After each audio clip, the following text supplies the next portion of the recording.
Favorites, the podcast presented by Bet365. We are part of the Volume Podcast Network, live from our Tommy John home studios. I am Chad Millman of the Action Network. This is our Sunday night episode in which we review the Faves 5 picks we put into the contest, dissect why we left some games out, preview the early lines we already like. For week 15, I'm joined, as always, by my co-host, my companion, my compadre, my BFF professional bettor, Simon Hunter. Hello, Simon. Hello, Chad. How we doing, brother? I feel pretty good, actually. I feel like last week it was pure chaos before we submitted our picks. This week, we didn't change a thing.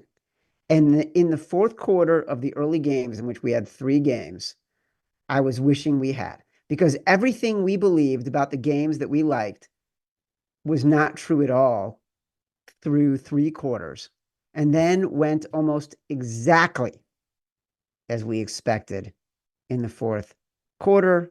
We will explain. We had submitted the Vikings -5.5, the Dolphins -5.5, the Browns +6.5, and the Bears +3.5 for the day.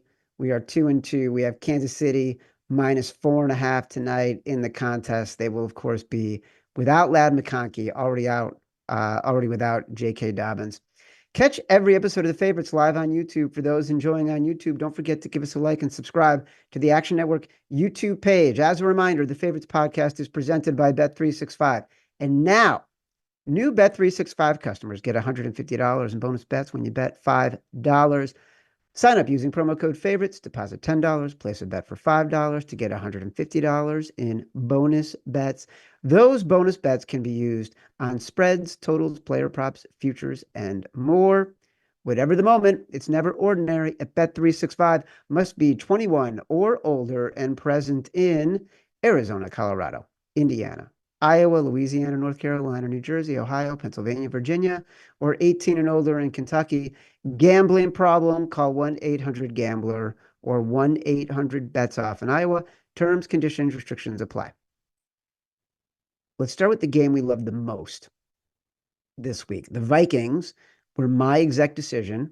They were your best bet on Convince Me this morning. We had them at 5.5 in the contest. The final score was 42-21, but it was tied at 21 heading into the fourth quarter, which was very frustrating if you were a bettor watching this game. Did you feel frustrated as well in that moment? Yeah, more so frustrating the Vikings defense, where I feel like they just totally no-showed on us. Like in that game, Dude. there was a bunch of opportunities on fourth downs for them to get stops, and they kept converting and then getting touchdowns off those drives. And it was just like, man, their defense can't get a stop. And then, their offense, I think at one point was being outgained by like 150 yards, right? The Vikings. So Yeah. I'm right there with you, Chad. It was not feeling good midway through that third quarter. We liked this game a lot for 2 reasons. You just touched on both of them. We liked Brian Flores and his defense against Kirk Cousins. And it was very ineffective, to your point. I'll back it up. At that point. At that point, through the 3 quarters, 1 sack of Kirk Cousins, who we thought would be hounded and throw the game away, as he has done the past few weeks. The Falcons were 7 of 13 on third downs. In the game, they ran 70 plays, averaged 7.1 yards per play, and Cousins threw for nearly 350 yards. He did throw 2 picks. One of those did lead to the Vikings going up 42-21. It seemed like Tyler Algiers was doing whatever he wanted against a defense that we felt ranked really well. Not felt, statistically, you could see they rank really well against the run. They rank really well against inside runs. And Algiers was destroying them. They were aggressive and running up the middle. It made Brian Flores and his defense look very ineffective. It was very upsetting. Yeah, and I guess we've seen as the season gone along here, there obviously teams have started to figure them out a little bit, right? I think that's fair to say at this point because we've had a couple weeks in a row here where they've given up a lot of points. Yeah. but they obviously get key stops because they've been incredible in these one-score games this season. But yeah, that game totally flipped on its head just because of all the insane deep throws from Sam Darnold that were just, I don't want to call them 50-50 balls, but they were really Dude, open they to prayer weren't. balls. Yeah, They, right. like, look, the I said we had two reasons we love this game. One was Brian Flores' defense against Kirk Cousins. The second was Sam Darnold. Like he's been he's been dealing the past several weeks, Yeah. and we felt like he was on an upswing. Like he had had a little bit of a slump. We thought he was coming back down to earth, and whatever they did, they figured something out, and he's been incredibly effective. Jordan Addison obviously being a very good number two receiver right now, had 3 touchdowns today. Darnold today was the difference. 22 of 28, 347, 5 touchdowns, three to Jordan Addison, two to Justin Jefferson. And by the way, this was while being constantly pressured by the Falcons. The Falcons had 10 sacks as of 2 weeks ago. They have 9 the past 2 weeks. They had 4 this week, 5 last week. I don't know why all of a sudden they're getting after the quarterback, but one of the reasons we liked this game is we didn't think they'd pressure Darnold. Instead, Darnold was brilliant against the pressure. Impressive. Yeah, and just at the end of the day, another day of I'm happy we doubted Kirk and faded Kirk. It was like me and you definitely wait a little bit of like, has this number moved too much? Are we sure we want to bet this? Because at one point it was down to 4.5. Like you said, the reason we didn't make any moves today was because if we had, this would have been a 6.5 number. Yeah. Obviously didn't matter for this matchup, but there's a game coming up where it did. So Oh, yeah. yeah, happy we didn't make a move obviously on this one. Gave it out at 6. I bet it all way even up to 6.5 at one point. It was just like I love this matchup because I just thought Kirk is going to struggle in this matchup. He didn't, like you said, until really late in that game. And then once he lost it, he just couldn't get it back. So yeah, good win by the Vikings team. And they're a team that there's a route for them to get this 1 seed. Pretty incredible coach of the year right now for a team that us sitting here right now with them being even in reach of that 1 seed is truly mind blowing to me. Well, that division, the Packers, the Vikings, and the Lions, it's starting to feel like an any given Sunday division, right? Like what we saw with the Packers and the Lions, that was a great game. And you truly felt like if the Packers had one more chance to get the ball, they would have scored.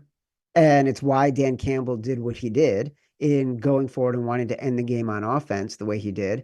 Um, I think that was a great call because all three of these teams, God, it's going to be fun to watch them. Like they're all so good, and I'm so glad the Lions continue to pace because I feel like the Lions deserve to get the number one seed with all the injuries they've battled, so they can be healthy and at full strength when they get to the playoffs.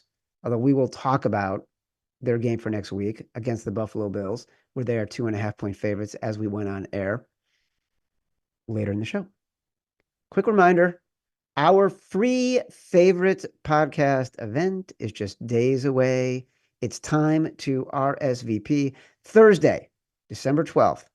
The Wicked Wolf in Center City, Philadelphia. This will be an exclusive live episode just for the attendees of this event. Me, Simon, Evan Abrams is coming now. Matt Mitchell is going to be there. The whole crew is going to be there. So you'll get a regular show, only it's going to be just for the people that are there. Event starts at 6 p.m. We'll start the episode at 7. Everything leads into the Thursday night football matchup between the Rams and the Niners. We're going to talk about that game too. Right now, it's a 2.5 point game. The spread is 2.5. To RSVP for this free event, check out the link in the podcast or YouTube episode description. Simon and I have been tweeting it out, putting it on all the social platforms, not because we have any political reasons for doing it. It's just where people ask us to put stuff. For those planning to attend, be sure you arrive as an active Bet365 user, meaning you've downloaded the app and you have deposited. You will get VIP access at the event and you'll get free favorite swag, which, by the way, Simon and I are wearing right now. For those watching, we're wearing it. We didn't even plan on this, but we're such BFFs that we Just both put feeling on our good. We put on our comfy, cozy favorites hoodies for the show. Space is limited. RSVPs, it's getting tight. Don't delay. Get your RSVP in. All right. This game, Cleveland plus 6.5 at the Steelers. This was the full 360 Jameis experience, a lot like last week, only this time, Simon, we were on the other side of it. Dude, we celebrated with him in the first quarter when he had a beautiful scramble, threw a beautiful ball on the run to Jerry Jeudy, 35-yard touchdown. Moments later, there was a bad pick while under pressure to a defensive lineman. The Steelers scored. They go up 10-7, never trailed again. I mean, and that I just want to get your take before we get into like the catastrophe of the final 3 minutes of this game.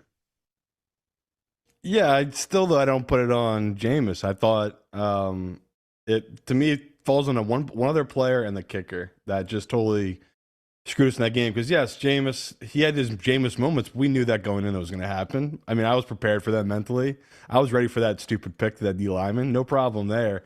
Especially the way Cleveland's defense played. They played so well in that game overall. Yeah, the kicker totally changed the mentality of that game. Like he makes both of those kicks are in really crucial spots, especially the one before half where that's such a different mentality being down 3.5 rather than 6. And then when he misses it again, it's like once again now instead of being down one possession, they're down 2 possessions, which is just a thing that we've seen. Jameis isn't the best in these exact type of scenarios. So that was brutal. And then yeah, the Don't say Kadarius it yet. Toney. Don't say it yet. Okay. I want to set it up because a lot of things happened. Like, obviously, Dustin Hopkins, he misses 2 field goals. They were down 13-7. This game could have been 13-13, right? And so he's missed 3 of his last 9 field goal attempts, has missed 8 this season after missing just 3 all of last year.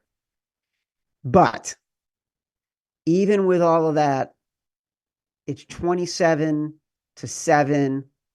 The Browns score a touchdown, and it's Jameis time. And I feel like we got a shot at the back door. It's 27-14. About 4 minutes left. The Steelers fumble. The Browns recover. 2 plays later, do you know what happens? I'm assuming a Jameis pick. Jameis threw a pick. Yeah. Jameis throws a pick. They are on the 35-yard line of the Steelers. Yeah. The beauty of this was, I was watching Red Zone, and because none of these things were happening sort of in scoring drives, and the end of so many of the early games, there were so many touchdowns, and this Dolphins-Jets game really took over sort of the dominant box for Red Zone. You didn't see any of this, like Steelers fumbling, Jameis getting the ball, Jameis throwing the pick. All we saw was Steelers down 27-14, or Steelers up 27-14. They're punting, and that's when we get to, with 3 minutes left, and that's when we get to Simon. Oh, Kadarius Toney. Kadarius Toney. Yeah, and I thought give him some love to Bill Barnwell, our guy. He just had a really funny tweet about this exact scenario. So his tweet was, Kadarius Toney played 2 snaps in the fourth quarter, both on special teams.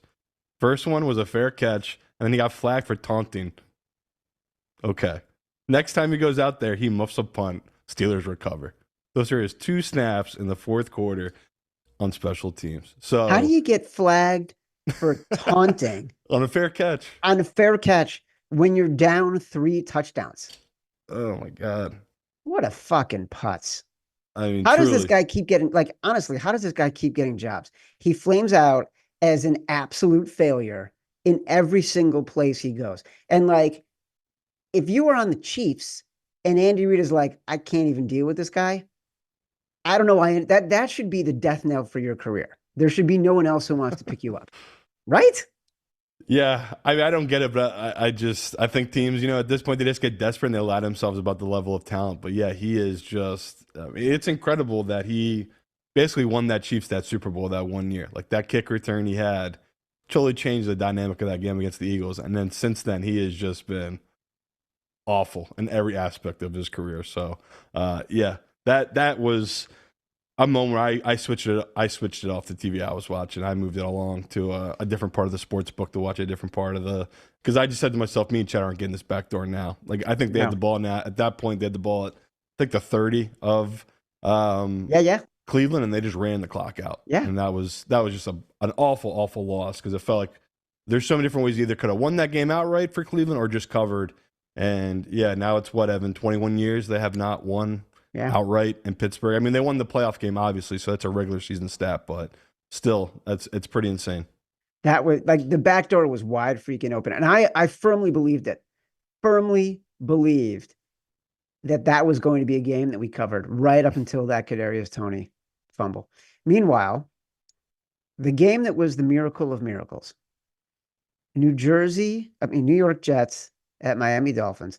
We had the Dolphins -5.5. Honestly, at 3:30, if you had said to me, which game do you think you're most likely to cover? I probably would have said not the Vikings, not the Jets. I would have said the Browns because they were all like in various states of distress, but the Browns felt like they'd be going against a team that they'd be losing by so much. It would be Jameis time where he just flings it and the Steelers are sort of done worrying about it. Instead, we get the Vikings and we get a miracle backdoor cover from the Miami Dolphins, who these are the things that kill us most often in bets that we have. Missed PATs and missed opportunities in the red zone. We had both of those with the Miami Dolphins in the first half. Yeah, and like as always, I get why Miami fans question their head coach, because the play calling down in the red zone, to me, just felt so egregious for that Miami team. It was just bizarre world. So, yeah, that's the type of game that I don't know. I think it might have been the second quarter at one point. They said Rodgers had 200 yards and he's on pace for his first 300-yard game since 2021. He had I go, it. well, me and Chad are cooked. Yep. If this is going to be the game that somehow he finally throws for 300, that's how bad your defense is right now. There's no way, because like you just said, we were getting threes instead of getting touchdowns. That hold will start the game, and then they went what, Chad? Another quarter, the whole third quarter, nothing from Miami's offense. They were dead. Yeah. And the Jets did what the Jets have done all season. They just let them hang around. They just cannot close teams out this season.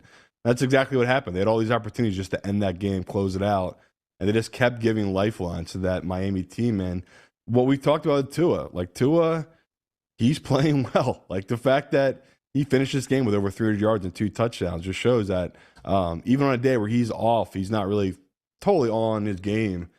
You give him enough lifelines, he's going to find a way, and he's going to do it. So, yeah, Miami defense really bad, but yeah, once again, Tua in that offense comes and saves the day. And this Jets team, it's historical. These meltdowns, and we joked about it, the professionals. They got their cover at the 6.5.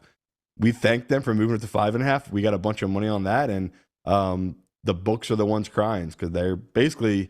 I mean, even before we started our show this morning, I remember it was still 6, and then while we were doing our show, it moved to 6.5. So obviously, some people got burned by the line movement, but yeah, for the most part, it just seemed like the books got crushed by the middle. Yeah. It's funny you mentioned the Dolphins in the red zone. They're just not a physical football team. Like they have no power, right? And so you get in the red zone, you just cannot convert where it's all about owning the line of scrimmage in scrum-like situations. That's what I was thinking about when I was watching this game. Like they have no ability to bull rush anybody. And so if the motion isn't confusing people, which luckily they were playing the Jets, so it did confuse people, um, then they have no ability to score, right? And we got lucky with back to back to back miracles on a day where, for the first time in 35 games, Aaron Rodgers threw for 300 yards. He was mobile, he in the pocket and rolling out. He was connecting with Devontae Adams like it was December in Lambeau 10 years ago. And then we got Miami scoring a touchdown and the 2-point conversion. They gave up a field goal down 3. So they were down 3 with 56 seconds left. Then we had 3 miracles. We get a huge run back on the kickoff to their own 46. We get a 52-yard field goal from Jason Sanders, who had already kicked a 57-yard field goal today. Then we win the toss. And I got to tell you, when they won the toss, I'm like, we're going to cover this game. Did you think that? Yeah, just because I always had that theory about the defense in that exact scenario just being cooked, right? It's Yep. a hot day down in Miami, like we were talking about. And now, after you just gave up that heartbreaking field goal at the end of the game for it to go to 18, now you're going to have to go back on the field. And yeah, I mean, there was like, I think the commentator joked, they ran the same play back to back to Geno Yeah. Smith, the tight end, because that's how cooked the Jets defense was. It was like, even if they didn't see this coming, we don't think they're gonna be able to run outside because their legs are just so heavy, and that's what happened. It was 2 huge plays of Geno Smith and a couple to Waddle. Tyreek Hill got all the way down there, and yeah, it was just like I said. Tua, he had his bad moments in this game, but overall, he's just. I mean, it's crazy how bad QB play is in this league. Where it's like, I would feel lucky to have Tua on my team. I know we make Yeah, fun I of it because know. of the contract, but it's like there's so much bad out there that Tua from game to game, he is just. He's better than at least 15 of the other quarterbacks to start in this league, no doubt about it. He's super consistent. It's why we liked the Dolphins in this game. He's super Yeah, consistent. He's so accurate. They're not the same explosive team that they've been. They run so many more crossing routes and so many more plays where they're just trying to get to Waddle and Tyreek Hill and have them make plays after the catch, which they did today. First pass of the game. This was great. I was feeling really good after this. First pass of the game. Tua to Waddle. Waddle runs, gets it, catches it, runs the 20-yard gain, and then it's a personal foul on the Jets. Very first pass play of the game. I'm like, this is going to be a great day. Right up until the Dolphins forgot how to score in the red zone. But you know what? At the end of the day, worked out for us. yeah. So we were 2-1 after all that drama heading into the last game of the early slates before the Sunday Night Football game. We had Chicago plus 3.5 at the Niners. I think we both knew we were stepping in it this morning. A little bit. It was more, I was shocked. I don't know. I thought we had talked and we talked Carolina on Thursday. So I definitely think you took the exact decision and put the Bears in Thursday, which No, I no, wouldn't no. have You hated know at the why? time because it was No, three and a no. half. We liked Carolina, but we both said we wanted Carolina at 13.5, and it was at 12.5 in the contest That's fair. on Thursday. It was definitely a game though, like exactly what you just said. I didn't really bet it that heavy, and then this morning when it was popped up, it was just the line had moved to 3 at that point, so it's Yeah. just like we already had it in the contest. I was like, well, we have good value on it. Are we really going to switch out this game and then have to switch out maybe Miami and the Vikings because at the time they had both moved to bad numbers. So We would have had to, yeah. yeah, it sucks where it's like we knew we saw that a mile away on Tuesday. We talked like that's the 49ers is a spot we historically have played. Just like the Rams were today, where it's like this season had just beat us up so bad that we kind of got spooked off by both those games. And those are old school spots. Just like that Carolina was an old school spot. Like those games, sandwiched between those games, it's just historically you see those teams have let down games. And we saw today this Bears team, even if we were hoping for a coach bump, it just looked from the get-go that Purdy was just on one. Like he Yeah. came out firing with him and Kittle. That connection was unreal to start the game. And, they get out to a fast lead. I still thought we had a chance, I'll be honest, Chad, just because the 49ers have been so bad in the second half and the Bears have been so good in the second half. And maybe we had a chance at it, but then I think that strip sack fumble Yeah. by Caleb put the end to that. But what is it, 10 straight games now? Caleb, no interception. So, yeah, as Yeah. the Bears, it's at this point you want a better draft pick, so who cares? That would have been nice, obviously, to get a win after firing your coach. But overall, it's like, that you're not as bad as you look today, and the 49ers are not as good as they look today. But That was just a meeting of two teams that you can tell the different level of coaching on both teams in this exact game. The Bears had 5 punts in the first half, to your point of not looking as bad. They had 4 total yards. Right. 5 punts, 4 yards. The Niners had 320. I'm with you. I feel like at this point, I've seen enough out of Caleb. I know he can be a legit first rate quarterback. I just want the Bears to keep losing. I just want them to lose, get as good a pick as possible. You know, we all know I grew up in Chicago. My mom moved to the Bay Area about 15 years ago.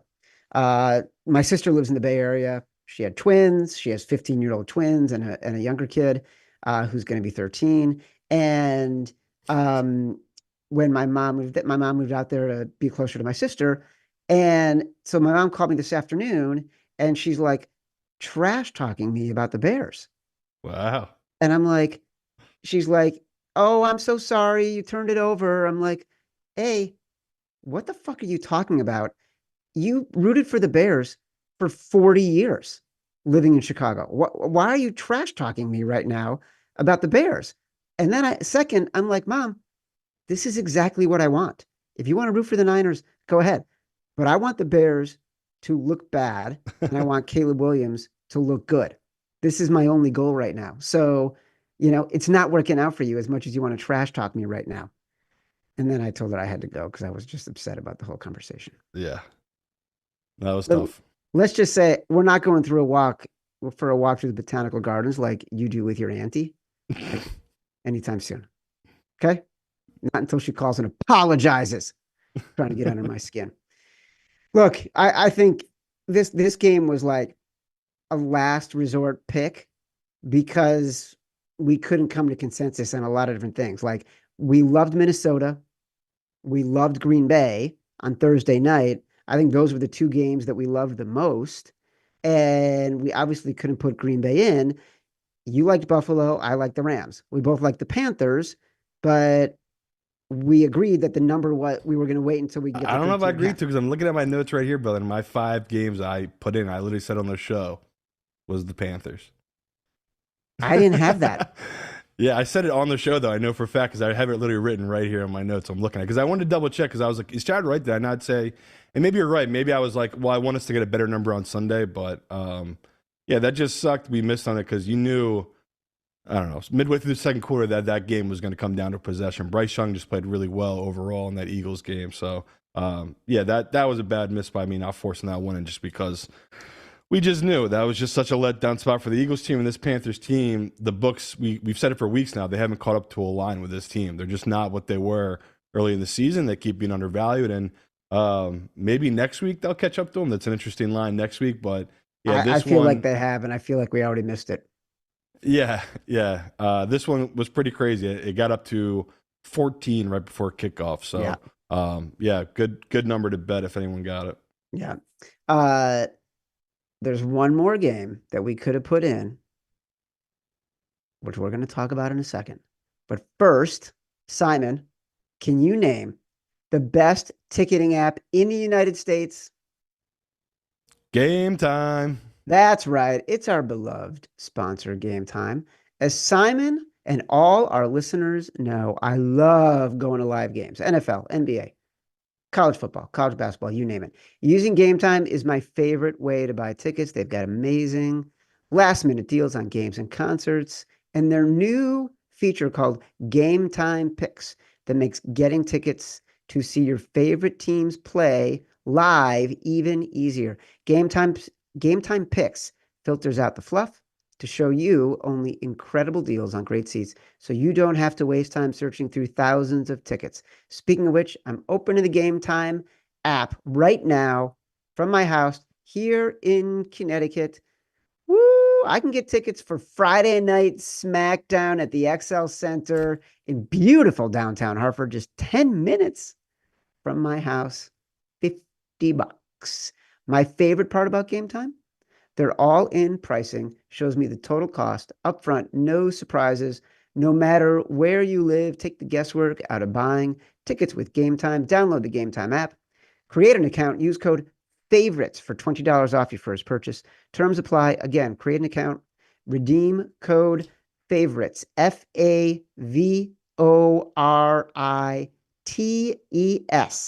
for $20 off. Download Game Time today. What time is it? Game time. All right.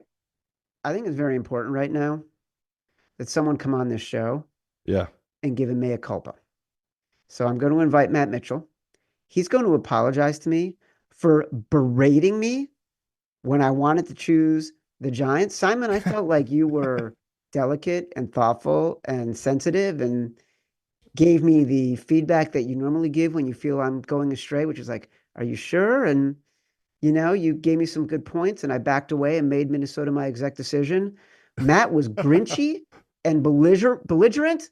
And then on the show, mocked me with little drops on the show after my Giants pick. Really? Yeah. Oh, yeah. Oh, yeah. He did. And then he was so proud of it. He slapped me to say, hey, did you hear that drop? Fans loved it. Fans loved the drop about the Giants. So, Matt, if you want to come on right now and just sort of, apologize, I'd appreciate that. I think all the listeners would appreciate that because the Giants covered their 5.5-point number. That's true. They did. And of course, I apologize to you. I serve at the pleasure of our audience. I always have. I appreciate the many fans, including our super fan, Brendan O'Neill of the O'Neill family, who reached out. I love the personally. O'Neills. Yeah, we love the O'Neills. He was most appreciative of the slander and being spared. The point of view, that was the point of view of the Favorites podcast, that the Giants were a fun and smart bet. But yes, I'm so sorry. Sorry that I was so, quote, grinchy to you. Sorry that I hurt your feelings. The Bills also lost today. Sean McDermott, a.k.a. Sean Schottenheimer, showed his ass again today. It's been a banner weekend for me. So, yeah, congratulations. I'm so sorry. Hopefully we can pick up the shattered pieces of our relationship and reassemble them in Philadelphia, the city of brotherly love. Simon, Matt's been very grinchy lately. I'm excited for you to see him in Philadelphia. So I'm excited for everyone to see him in Philadelphia. And I want everyone to ask him, Matt, why are you so grinchy? If we can get a couple hundred people to go up to Matt Mitchell and just constantly ask him why he's in such a bad mood all the time recently and maybe try to make him feel better, that will make my night. That alone, anyone who comes up to me and says, I just asked Matt Mitchell why he's in such a bad mood, we're going to figure out what your gift is for sure. Yeah, I don't know about you, Chad, but if I had a fireplace in my office, I'd be pretty happy all the time. So that's where I'm at with it. Well, he's fine in a lot of ways to be grinchy. All right, we got to look at some Week 15 lines. I mentioned, we got the Thursday night football watch party next week. So Rams and Niners was at 2.5 when we went on air. I don't know what it's at now. My initial instinct on that, the Rams were 2.5-point dogs. Their win over the Bills obviously significantly more impressive to me than the Niners win over the Bears. But it also makes me feel like it could be a good time to fade the Rams because it was such a monumental win. You got thoughts on this one? Yeah, isn't this easy bet? 49ers under 3. Take it when you can. I think most books are going to get down to 2, 1.5. Like, it feels like you might not need a rush to get it if you don't want to, just because of what Chad just said. Like, that was by far the best game of the year by Matt Stafford and that offense. I mean, it was incredible how good they were. And, no one in the public's going to be buying this 49ers team, but I'll grab it now. I mean, Evan's going to have some amazing trends for us this coming week about this 49ers team against his Rams team, and just Shanahan. It's usually his spot to win, right? His spot. Yeah. Like, it feels like they always match up well against him. And he just, historically, even when his team wasn't that good and McVay's team was good, he usually beat them. And now it feels like they're pretty even for the most part. I know that people think overall the Rams are a better team, but I still think this 49ers team overall is a better team. So, Chad, this is a game I'll just be patient on. I mean, I'm looking at it live right now. Bet365, it's down to -2. So you're right. It opened 2.5. Yep. Before we even started this morning, it was 3. So yeah, it's moved a full point. That's not public money. That's professional money moving People it. are going to be so impressed with the Rams win. It's just gonna money's going to come in on the Rams. Like Yeah. we're gonna have the opportunity to bet this at a much better number. We talked about the Panthers. They literally at 7 o'clock, 7:15 before we came on, 1.5 point underdogs to the Cowboys. Uh, as I opened the app at 7:30, just to double check some lines that I was interested in, it moved to Panthers -1. Now it's -1.5. So we'll have a longer conversation on Tuesday. But here's the thing, it's already flipped from Panthers as a dog to Panthers as a favorite, which is always a tricky and dicey spot to play. Yeah, but it's right. Like I'm positive I'm gonna have this line at -2.5, -3 for this Panthers team. So I'm excited to see what I do have it at. I mean, I wouldn't mind it going up in weekend, come on the Cowboys because the lines move too much. But right now, the early movement that sounds right to me. It's just the Panthers. They're a totally different team they were early in the year, and they're a team playing with confidence, even though they shouldn't be. It's really impressive what that coaching staff has done, and even their defense today, like they were outmatched in every way, and they played hard all the way to the very end. So yeah, just I would say I can't believe this, but as a Panthers fan, how are you not excited about the future right now? Like I know. Bryce Young, there's a lot you can build off of with this kid, and yeah, I know today was his best. I think it was 19 of 34.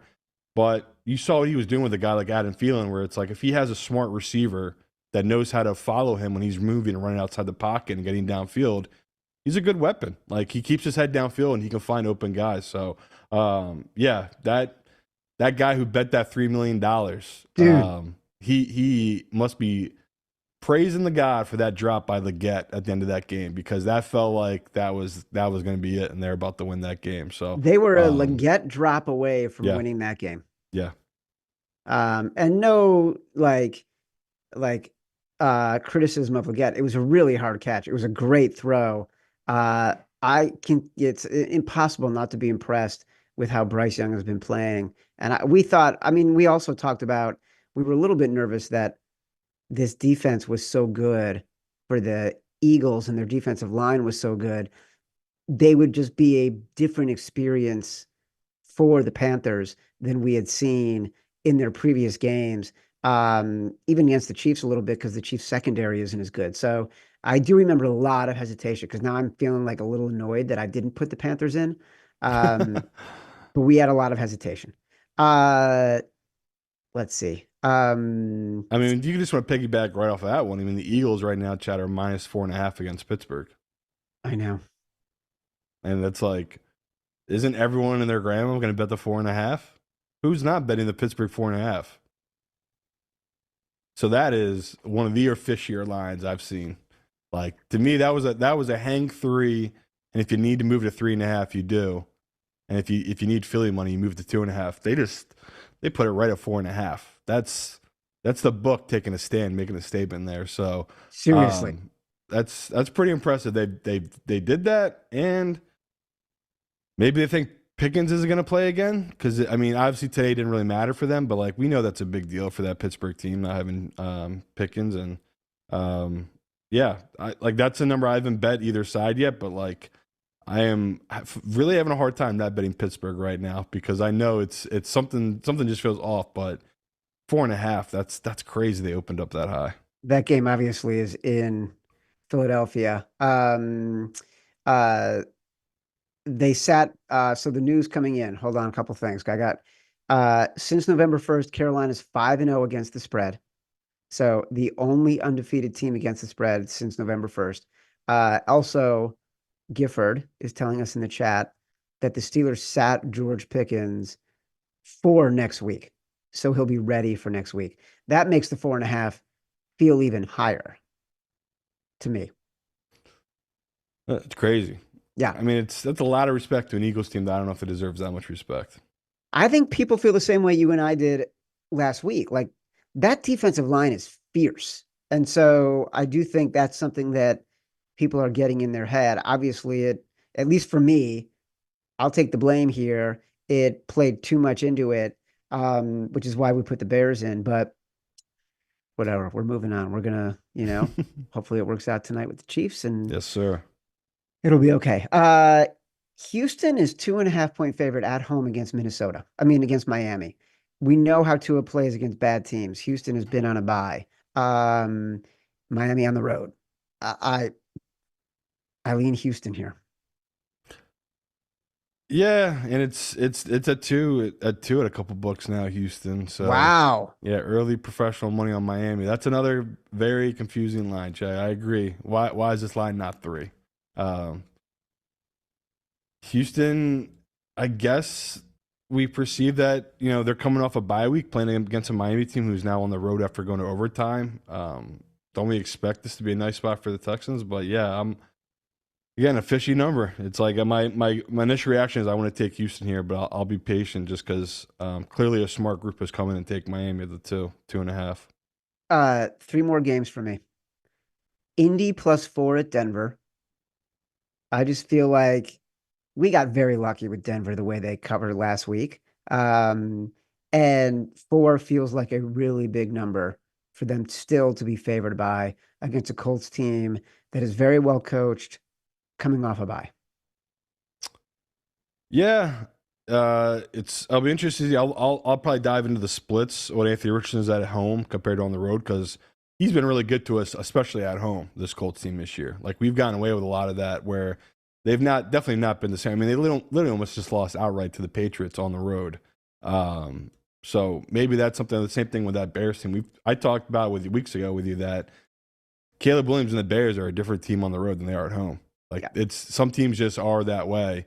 And it played out especially today with the Bears team. So I'm interested to dive into the splits. That's another one I'll hold off on betting because I agree with you. First glance, this should be 3.5. It feels like you're getting a free point on that Colts team. So I agree. There seems like there's value right now on this Colts team. I love when you agree with me. Why is Seattle a 3-point underdog at home versus Green Bay? We didn't know what Seattle was I middle of the still season. don't. Yeah, but I feel like their defense has been much better, much better. Since the Yeah. bye, they've made a lot of changes. They tackle better. They're better against the run. They're better against the pass. Like it, I couldn't be more impressed with Mike McDonald. And we've seen offenses go up and down the field against the Green Bay defense, and Gino is not afraid to fling it. Um, so this feels weird to me that Green Bay would go on the road as a 3-point favorite. I think they're getting too much credit in this game. That's fair, but I mean, we talked about a reason I like the Vikings today is that your division is so fucking good, Chad. Like, and you beat up on these teams outside your division. Like, they don't. It's not something where like we've seen other divisions that they struggle when they play outside of conference, like even the good teams. So yeah, like to me, Green Bay, especially after that Lions game, like they're a legit playoff team. Like they didn't have their best game against the Lions, and they almost stole and won that game, Yeah, right? right. And I still put them on a different level than I do the Seahawks. Seahawks feel like a 6-7 seed that they could steal their division this year just because it's a down year for the Rams and the 49ers, right? They could get away with one here. But today I thought made a statement more about just that Kyler and that Cardinals team just ain't there yet, right? They're just not ready. And Geno's proven even today he didn't have his best game. He's a veteran quarterback who has earned what they gave him those months ago, right? They might win this division, and that's a big deal. They fired Pete Carroll, like you said. This defense has totally flipped the script since their bye week, and they're really taking on the identity of their head coach. So, yeah, the 3 is gone. It's down to 2.5 at most books now. So, See how sharp I am? Like yeah, I'm coming you're on on the here early and lines. like I'm saying which way the lines, what we should be doing here, and the lines are going in my direction every single time. But I do agree with the Green Bay being a favorite. I do think that from the book's perspective and my perspective, I think that is right. That they're a better team that at home, I'd have them in the playoffs. If they had played Seahawks at home in the playoffs, I'd have it close to 5.5, 6. So this line feels right. All right, the other game we got to talk about, and then I want to make sure we talk about, and maybe this is in your list, Detroit Buffalo. Detroit's a 2.5 point favorite. Yeah, game of the week. Yeah, give me the lines. Yeah, I'm shocked it's +3. Like the Lions open +3. I mean -3. if it gets to 2.5, I'll take the Lions with you. But at 3, I saw 2.5. yeah, at 2.5, I would take the Lions. At Yeah. 3, I lean towards Josh Allen. I mean, we just saw it today. It's like he's never going to stop coming. And Dan Campbell, we already know the deal, Chad. It's all going to come down to him and what their fourth down record is. If they're 3 for 5 on fourth down, I'm feeling pretty good about holding that Josh Allen ticket. Like, the 2 of those fourth downs they're going to miss on, he's going to make them pay, especially coming off a loss. He's just Josh Allen's at a different level right now. I cannot believe if you bet that second half he came back and covered that. Like, the Rams basically played a perfect game offensively and won by 2. He is just he's at that Mahomes level, like we talked about years ago with Mahomes. It's like you're never dead, and you bet on this guy, and it's like a gift right now betting on them. Where it's like I still can't believe he came back and covered that second half. So yeah, you can tell I want to be on the Bills. I just this Lions team, like we talked about that Green Bay number. Anything under 3, me and you were going to be on the Lions. We said that from the get-go. But if it was over 3, that's where the value was, and that's where it was again. So for a team that's not going to be able to stop back doors, I'm gonna want to be on the Bills here. Who you got? Just before we go, Yeah, who else am I missing? I mean, we pretty much went through the best games. Just the games that just jumped out for playoff games that we didn't really talk about. Chargers Bucks. Chargers are -3 against this Bucks team. I'm gonna take that Bucks number now, just in case this Chargers team gets smoked and this number drops, because that's another game that feels priced right. I got Chargers right around 2. It makes sense that the book hangs a 3 here, and the last one for me. I mean, it's gross, but Browns are +6 right now against the Chiefs. So I put that on my list. By the way, it was 6.5 when I put it on the list. It's come down. Yeah. I just didn't know if we had the stomach for another Jameis experience. I have a stomach for Jameis, just not that kicker, man, because it's just in a game, especially like the Chiefs, it's probably going to matter. But as we sit here right now, it's just like that's so many points for this team right now, and this Cleveland team that we saw it today. They're never done. You really have to have them have a bunch of things go negative for them to kind of be out of it. So that was just a game that jumped out. I know we've been on a run here fading this Chiefs team. Maybe that'll come the other way, and maybe they're starting to be undervalued here. So that's, again, not one that I bet. I just thought it was interesting that opened at 6.5. All right, those are our eyeballs. As a reminder, the Favorites podcast is presented by Bet365. And now new Bet365 customers get $150 in bonus bets when you bet $5. Sign up using promo code favorites. Deposit $10. Place a bet for $5 to get $150 in bonus bets. Those bonus bets can be used on spreads, totals, player props, futures, and more. Whatever the moment, it's never ordinary at Bet365. Must be 21 or older and present in Arizona, Colorado, Indiana, Iowa, Louisiana, North Carolina, New Jersey, Ohio, Pennsylvania, Virginia, or 18 and older in Kentucky. Gambling problem? Call 1-800-GAMBLER or 1-800-BETS-OFF in Iowa. Terms, conditions, restrictions apply. Catch our next episode live on Tuesday at 1:30 p.m. Eastern on Action Network's YouTube channel. Download us from Spotify, Apple Pods, wherever you get your pods. Rate, review, subscribe, leave us 5 stars, say whatever you want. Feedback is a gift. Until Tuesday, love you.